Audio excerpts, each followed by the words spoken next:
The biggest loser, if at all, if happens, could be Congress party. The new generation of voters may not have those kind of memories. They may not even know, many of them, who is Sheila Dikshit. Kejriwal's rise has been phenomenal, and he rose on this entire anti-corruption plank. I wonder whether a similar thing would happen in Delhi, because Delhi finances would be in deep trouble.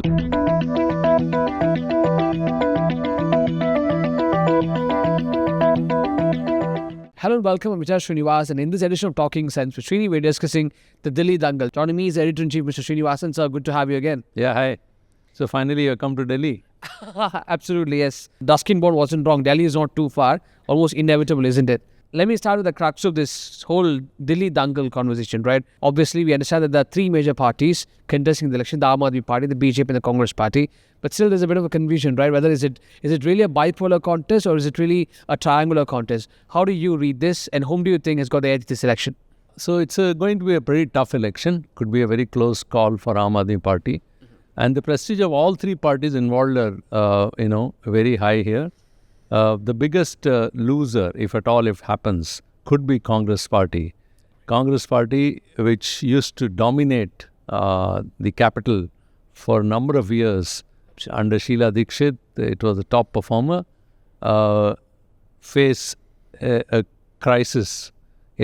Last time they had about 10% vote, it was about 9.7%. 2020, 2020 it reduced to actually only about 4.3. Earlier it was nearly 9.7%.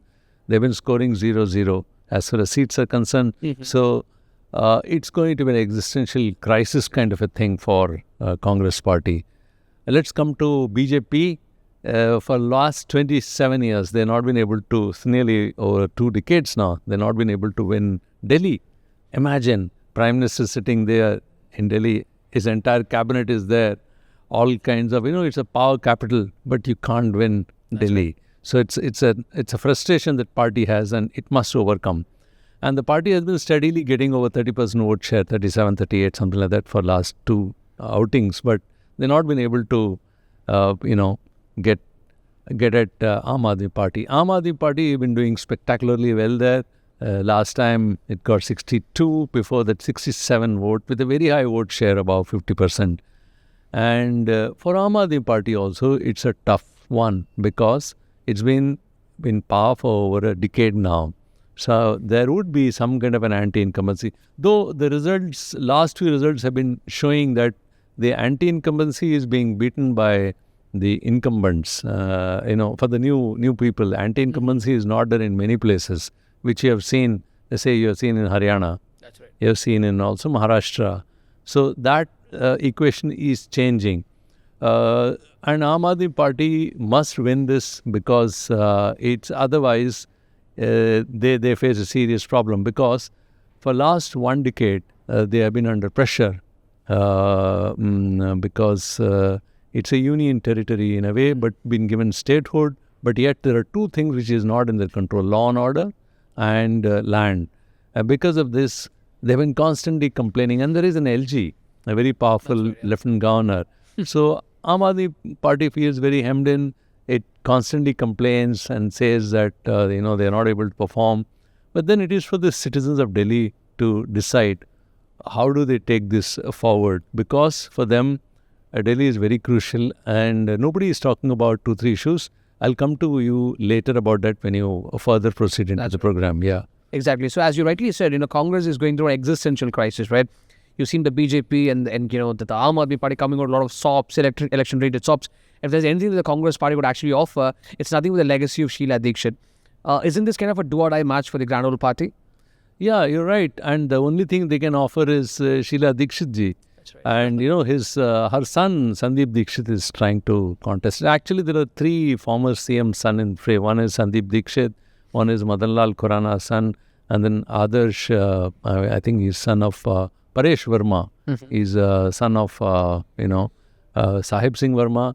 And then you have one grandson of Lal Bahadur Shastri is also contesting. So that's why it's a very high intense poll.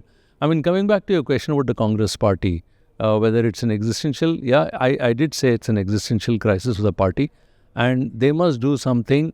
Now, they can't just go back to the memory of, Sheila Dikshit. Sheila Dikshit did a lot of things, but the last thing It ended in 2012. After that, 2013, Aam Aadmi Party came to power. And that memory may not, the new generation of voters may not have those kind of memories. They may not even know, many of them, who is Sheila Dikshit. That's right. So, they can't just harp on that memory and keep it on. They, at some level, neither except Aam Aadmi Party, neither BJP nor Congress has a strong leader in Delhi. And Kejriwal, therefore, towers over everyone. There would have been a possibility of at least one leader coming up, Ajay Makhan. He's been thrice a member of parliament. Yeah. He has been equal times, I think, MLA, has been minister, both in the centre and in the state government. But yet, he has not been able to generate enough, support base for himself. And this time again, he decided and he said something. He probably wanted to jump into the fray, though he has not been formally announced as chief ministerial candidate or anything. I think Sandeep Dikshit is also in the fray, but these are all far off. They if they even manage to win few seats, that will be a big thing for them. And therefore, it is one must notice that how Congress is going to position itself. We are now meeting when, at a time when, we need to see what position Congress party takes. Therefore, everybody is very keenly watching how does Rahul takes this. That's right. What is going to be his position? What is he going to say? I mean, that's going to be very important as we go forward. But the Congress party must do, because if Congress party shows some sign of revival, it could change the equation completely. It would mean, that's what the question you asked earlier, is it a triangular contest or it's a bipolar? That's right. If Congress improves its vote share even by a small margin, then it could become a triangular, and that is very good for BJP. The moment it becomes a triangular, BJP gains. What will happen is there are at least 90 to 20 seats where BJP has not been able to make any impact. They start with a disadvantage. The Dalits votes, the minority Muslim votes, they don't get those votes. So in those constituencies, they have a problem. If BJP manages to get the vote divided between AAP and Congress, they're a good opportunity for them. Just coming to ask you on that. So if you look back in the past, you see the Congress's decline corresponds with that of AAP's rise, right? Even if the Congress were to do better, it's going to hamper the AAP's prospects of winning this Delhi election. And both are part of the India alliance. So how do you see this going forward? Yeah, look, they are part of the India alliance, but I think people keep forgetting that this alliance was stitched together for the parliamentary polls. It was not in perpetuity that it will continue as an alliance.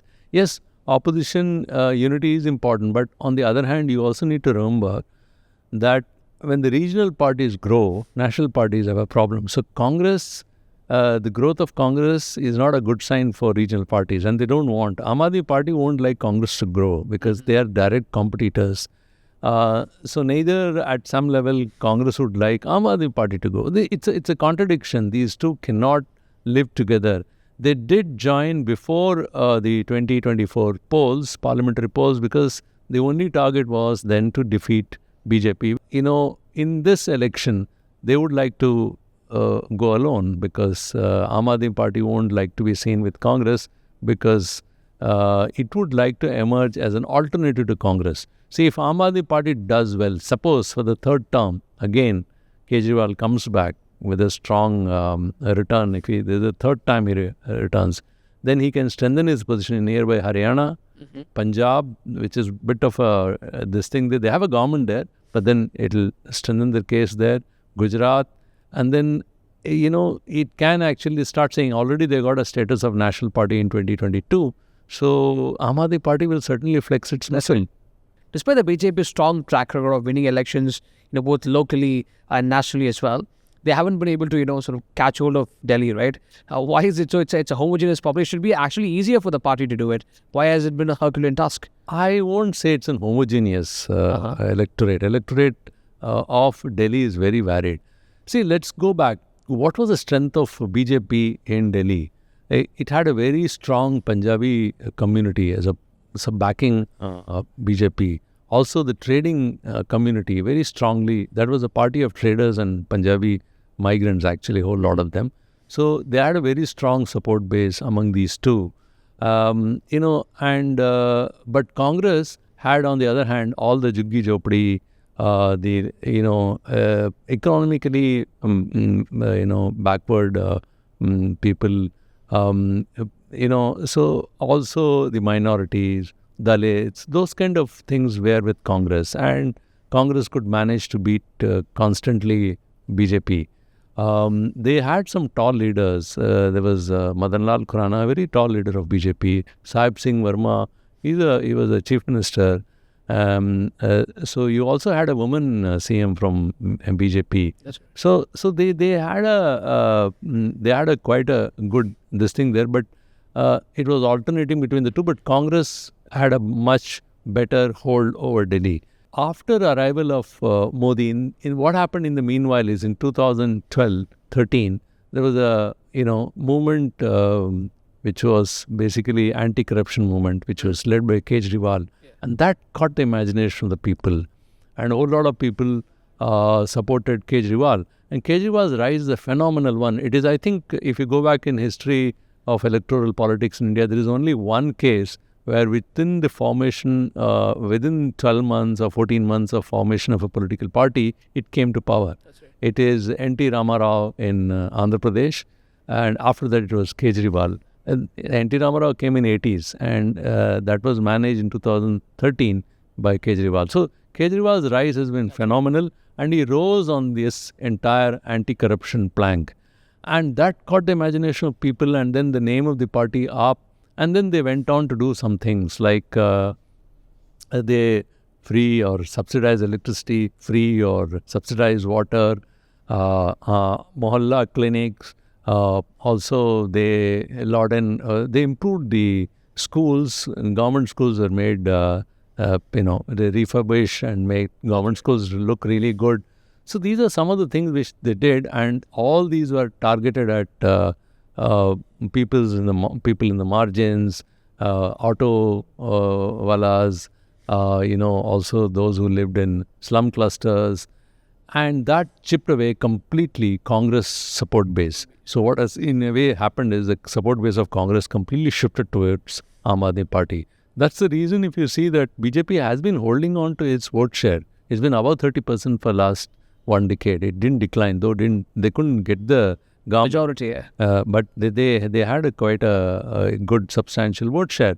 So that's been the story of BJP. This time BJP is very keen, very kind of, I can even say, desperate to beat it, because if BJP manages to win this election, look, it's been after the kind of setback they got in parliamentary polls where they didn't get an absolute majority of their own. They won Haryana, they won Maharashtra, and then it would be Delhi. So that will be a crowning glory for them. That's right. And that will, really give them a big boost. It's very interesting what you said, Arvind Kejriwal's fastest career growth. That's also one of the reasons why people call AAP as the fastest growing political startup in India. I also want to bring your focus to the freebie culture in India. The Prime Minister calls it a Revdi culture. It's raining sops in Delhi right now. The Prime Minister, who was once a person critic of the Revdi culture, now certainly supports it because of political compulsions. How do you see this Revdi culture panning out in India? Isn't this kind of hampering the idea of fiscal prudence? Well, this Revdi culture is a term which has been used by the Prime Minister, and then it has caught the imagination of the people here. But every political party has been practicing this, including Prime Minister's own BJP. Mm-hmm. And that's why, if there are two, there is one major chunk of votes, which is women's votes. BJP managed to win it, and they first experimented with the Shivraj Singh Chauhan's experiment in Madhya Pradesh, where they got women votes, so that Ladli Behna Yojana. And then they subsequently took it to Maharashtra, and then they named it. Yeah. And then that again helped them in Maharashtra. So all parties have been doing it. Of course, it was felt that this populism at some level was required in developing countries, because when reforms came, when you brought in economic reforms, a country like India didn't have any safety net. So it required that people who may get affected by those will have some kind of a base they need. So these kind of programs and populist schemes were rolled out. But then over a period of time now, it is becoming counterproductive to the economy. And politicians across the board do it because they don't want to go against popular sentiment. And it's an easy option for them. Whether they actually keep their promise after winning those polls is a different question. You're already seeing there is some rollback suggestions which is coming from, I think, Andhra Pradesh. Yeah, that's right. It's because the political class is unable to keep its promise. I wonder whether a similar thing would happen in Delhi, because Delhi finances will be in deep trouble if they have to give, Aam Aadmi Party has said that it will give 2,100 rupees for every woman, free bus ride they've already added. Congress Party said we'll give 2,500. I think even BJP is coming around to the view. In fact, the clue lies there that Aam Aadmi Party started, Kejriwal started saying, look, if you elect BJP to power, you will lose all these benefits. That's right. So he's been constantly hammering that theme. Prime Minister Narendra Modi himself had to say, look, we won't roll back any schemes, which means he too came under pressure, popular pressure, and he's saying this. One would have expected Prime Minister, if he had stuck to his Freebie Culture comment, he shouldn't have said that, but he said because obviously votes are involved. So, not good for the economy, but politicians do this for politics. They think it's good for politics. Whether it's long run it's good or bad, we don't know. Because if they're not able to keep the promise, it won't be good for them either. So that's the status right now. Thank you very much, sir. It was very insightful. Thank you. Thank you.